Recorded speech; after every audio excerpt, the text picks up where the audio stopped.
Olá, seja muito bem-vinda ao canal de O Tempo no YouTube. Eu sou Letícia Fontes, editora adjunta de política, e hoje a nossa convidada aqui do Café com Política é a deputada estadual Leninha. Deputada, obrigada por estar aqui com a gente hoje. Eu agradeço uma oportunidade para a gente bater um papo, né? Atualizar sobre a política, não só para o parlamento, mas a política mineira, a política brasileira. É uma alegria estar aqui também, mais uma vez. Deputada, primeiro quero começar falando sobre as eleições ali do diretório do PT. A senhora está inscrita, né, em uma das chapas. Queria perguntar, tem ainda alguma chance? A gente vê alguns grupos disputando. Tem chance de composição da senhora com a Dandara, que também está competindo, ou com algum outro nome? Claro, esse processo em torno do meu nome iniciou há 40 dias. Nós estamos tentando construir a unidade necessária para que a gente faça um processo de fortalecimento do partido. Afinal, Minas Gerais é um estado muito importante no contexto da política nacional. Minas Gerais tem sido um estado, vamos dizer, definidor da política, né, nacional.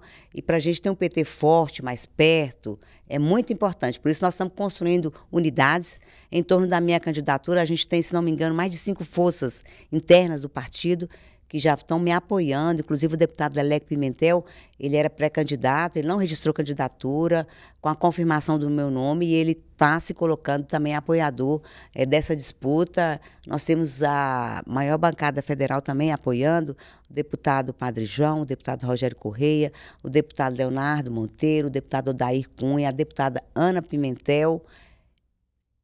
Estou tentando lembrar da nossa bancada, né? Nossa bancada federal, na bancada estadual, a deputada Beatriz Cerqueira, o deputado Ulisses Gomes. Então, nós estamos dialogando. Como esse processo de eleição só acontece em julho, é possível, sim, a gente ampliar essa adesão em torno do meu nome, coisa que a gente objetivamente, tem feito nos últimos 40 dias. Tentar buscar essa unidade que é muito importante para nós, pelos desafios que nós temos no Estado em 2026 e também nos próximos anos. A gente viu até então, estava sendo cotado, né, o nome do Cristiano Silveira de disputar, ele abriu mão. A senhora abriu mão da candidatura, não? Não, nós estamos dizendo que esse processo de construção em torno do meu nome, ele vem se dando há mais de 40 dias. Então, é claro que a gente reuniu todas as forças, inclusive dialogamos com, né, o grupo do Cristiano, dialogamos com o grupo da Dandara, e a gente acha muito legítimo e democrático que as pessoas se coloquem à disposição do partido. A gente fica muito feliz por isso, né?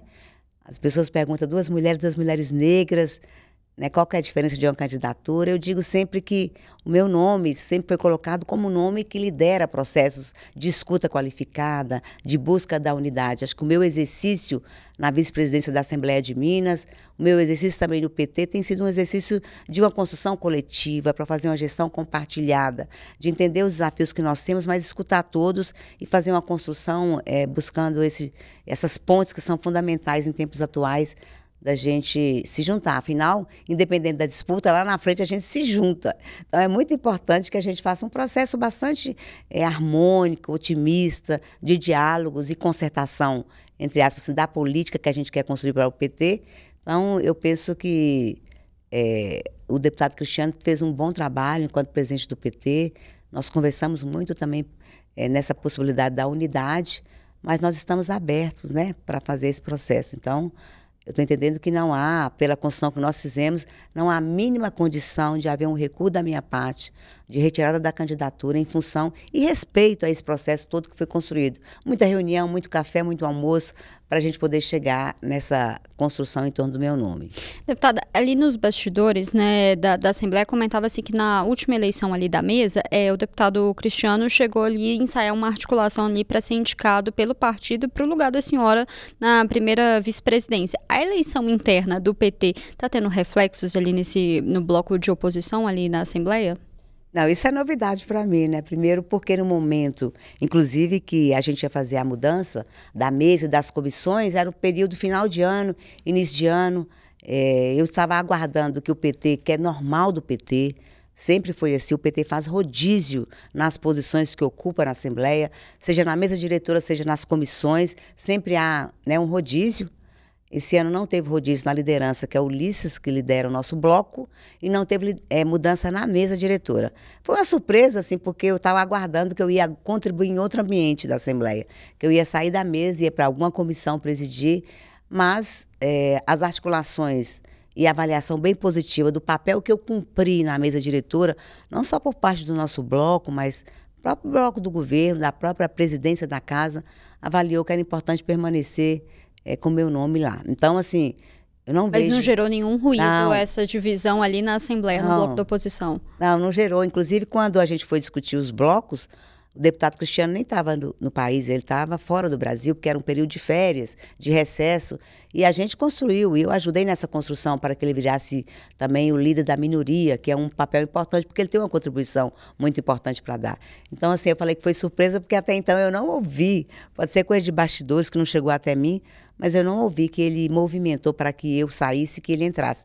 Ele também já foi da mesa diretora da Assembleia, num período que tinha esse rodízio, então eu falo que eu inaugurei um novo tempo, né? Todo mundo na mesa esperava que eu fosse ser a substituída. O que aconteceu, vocês acompanharam, substituí um outro cargo da Secretaria-Geral e não da vice-presidência. Eu ia perguntar sobre esses vários nomes que têm sido colocados ali na direção, né, do diretório do PT em Minas Gerais, se isso não gera ali atrito, se isso acaba não atrapalhando em outros setores, até dentro do partido, em construções e até no bloco ali, na Assembleia, no bloco de oposição. A gente tem uma esperança muito grande que nosso debate de partido não interfira nem incida na nossa boa convivência no parlamento. A gente sempre soube dividir isso. Uma coisa é a luta partidária, a outra coisa é a luta no parlamento. E lá no parlamento nós não podemos deixar ser contaminados pela disputa do partido. E a disputa do partido, na minha avaliação, tem que ser um momento de riqueza, de construção do bom debate. A boa prática da política pressupõe um bom debate. Escutar as mais diferentes forças, desde a minha força, que é a maior força hoje, que é a Construindo o Novo Brasil, a CNB, é a maior força, né, a força do presidente Lula, da maioria da nossa bancada federal.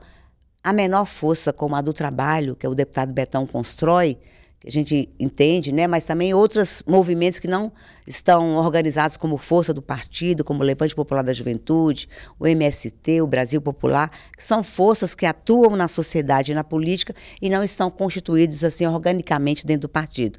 Então, eu penso que a gente precisa ter maturidade, responsabilidade sobre os processos e a gente tem que ter uma responsabilidade dobrada, porque nós estamos falando de um Estado muito importante e a gente precisa reposicionar o partido, não só no governo Lula, mas no PT nacional, porque nos últimos anos o que a gente acompanhou foi muito mais, né, às vezes uma incidência, uma interferência mais externa do que uma construção do próprio Estado. Chegar nessas eleições em 2026, a gente iniciando o debate sobre a nossa disputa majoritária para o governo e para o Senado.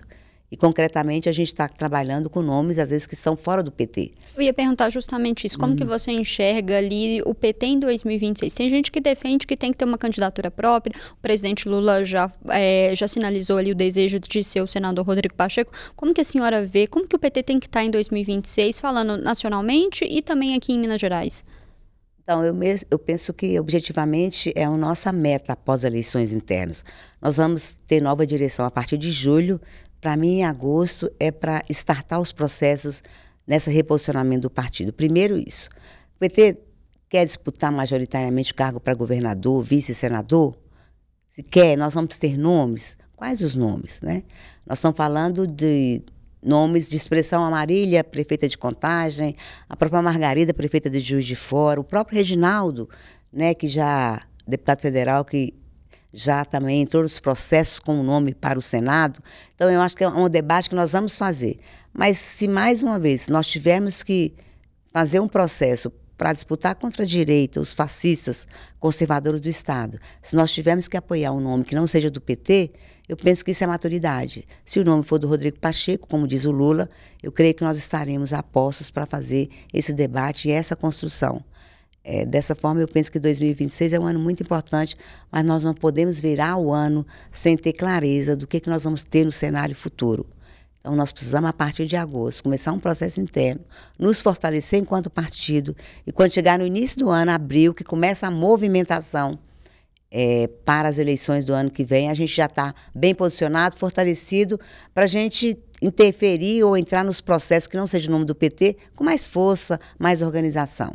Então, eu posso entender que na avaliação da senhora vai ser discutida ainda essa questão, mas que se for necessária ali uma composição com outros partidos para poder enfrentar essa polarização, seria o caminho ideal.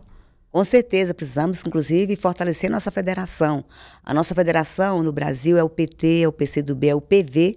São 3 partidos que compõem a federação. Importante que eles também protagonizem conosco esse debate, né? Mas, além da nossa federação, nós temos que procurar uma ampla aliança. Por isso que eu penso que, até o final deste ano, a gente precisa estar conversando com os partidos da base aliada do Lula em Minas Gerais, o PSD de Dado, o PSB de Bola. Nós estamos falando de outros partidos que também estão na base do governo e que a gente quer trazer para o debate. Vão caminhar conosco em Minas Gerais, apoiando a reeleição do Lula?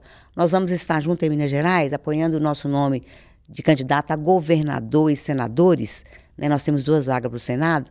O PT vai querer disputar alguma dessas vagas para o Senado? Esse é o debate. Nós gostaríamos, com certeza.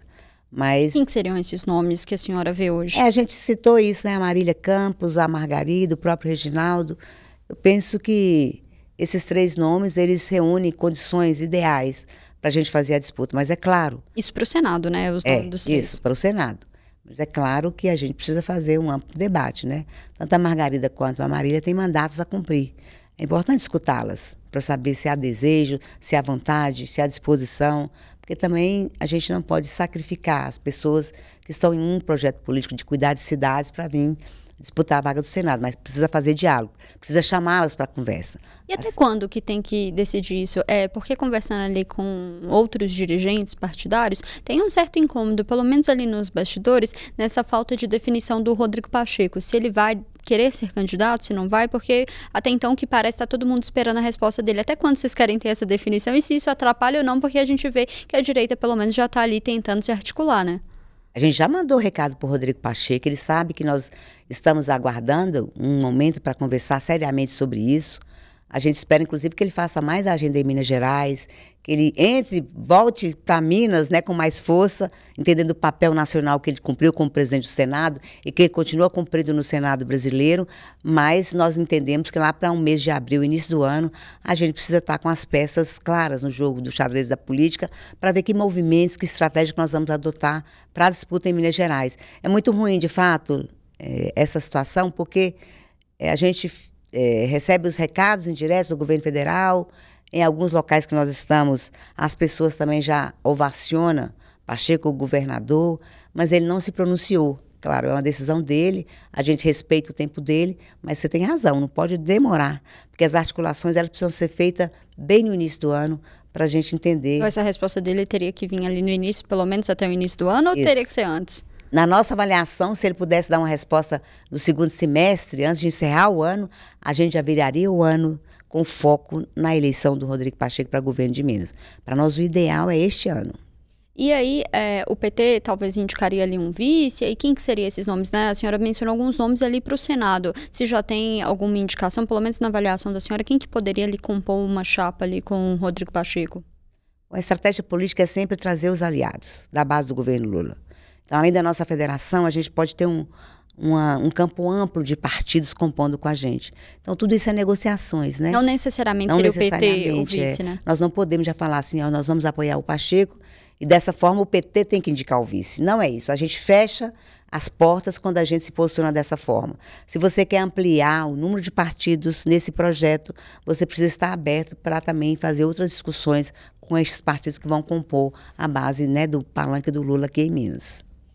Queria perguntar, como primeira vice-presidente ali na Assembleia, muitas vezes a senhora tem que conduzir os trabalhos. Como que tem sido essa experiência de estar ali na primeira vice-presidência e também ser do bloco de oposição, né? Como que mostra essa imparcialidade ali para poder conduzir os trabalhos? Eu tenho posição política, eu sou de esquerda, quem está na mesa, quem está no governo sabe a minha posição. O meu perfil não é de fazer um debate agressivo, violento. Eu sempre acreditei que a boa política tem que respeitar as pessoas, aqueles que pensam diferente da gente. Eu acho que essa coisa do trato com as pessoas. Eu fiquei lembrando do Pepe Mujica, que partiu, e fiquei ouvindo muitas coisas que ele disse, que eu acho que serve de lição, que a gente não pode cultivar o ódio, a gente não pode cultivar a violência, a gente tem que lutar no campo das ideias. E no campo das ideias, os projetos do governo Zema que chegaram lá, e que a gente lutou muito para não passar do jeito que ele chegou, a gente melhorou quase todos eles, tentando diminuir os impactos na vida dos trabalhadores e trabalhadoras da população mineira. Então, a gente melhorou os projetos no sentido de diminuir os danos para a população. E na mesa diretora, todo mundo sabe, eu tenho posição clara, né, definida com relação ao Estado mínimo, a esse Estado que cada vez mais quer reduzir a presença na vida das pessoas. Todo mundo sabe que a minha história e trajetória, a minha chegada aqui é um compromisso muito sério com os empobrecidos do Estado. Então, qualquer projeto, qualquer movimento e aliança que venha para prejudicar os mais pobres, trabalhadores e trabalhadoras, todo mundo sabe que eu voto contra, que eu tenho posição contrária. Então, eu acho que eu tenho muito mais isso, né? Não causa nenhum incômodo, porque eu não estou lá, vamos dizer assim, me omitindo do meu papel e do meu compromisso na Assembleia.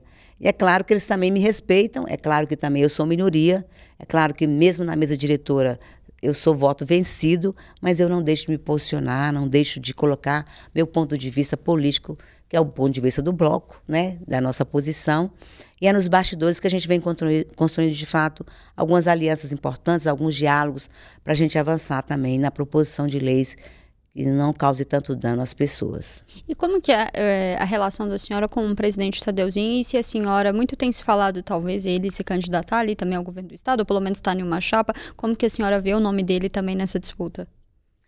O Tadeu é um jovem político com visão bastante aberta. Minha relação com ele é de extrema confiança.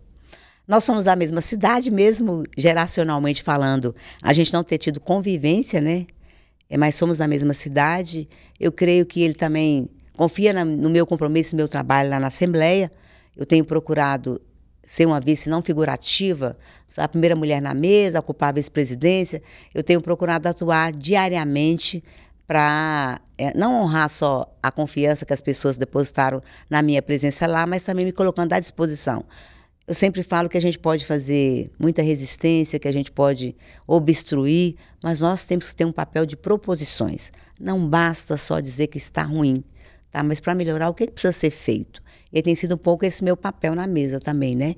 Com o Tadeu. Tadeu, olha, acho que isso não está bom, podemos ir por aqui. Então, a gente faz um processo de diálogo permanente para conduzir os trabalhos da melhor forma possível. Isso tem dado resultado, acho que publicamente eu reconheço o papel dele como presidente, acho que ele tá apto, sim, para assumir qualquer um cargo majoritário. Não sei qual que é a decisão que ele vai tomar, mas, de qualquer forma, eu respeito. O partido que ele compõe hoje está na base do governo Lula também, então... Ele poderia estar nessas negociações. Claro, ele poderia estar, um nome que está, de fato, apto para estar nessas negociações.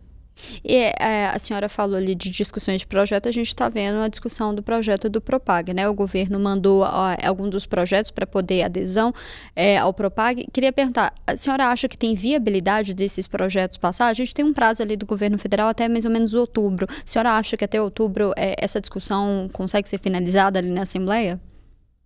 Eu creio que durante o processo os caminhos podem ser outros, né? Então, nós não queremos trabalhar, nós queremos ler, estudar e analisar bem os 10 projetos que foram enviados para casa. Nós estamos marcando um seminário técnico para a semana que vem, para analisar cada projeto que foi enviado. Tem coisas que não dependem só do governo do Estado, nós temos uma lei federal, inclusive com vetos do presidente Lula, que devem ser apreciados no Congresso Nacional. Então, eu penso que muita coisa pode mudar. O mais importante é que a gente agora demarcou bem prazos, né? Porque nós estamos assim há 7 anos, desde quando eu cheguei aqui na Assembleia, discutindo.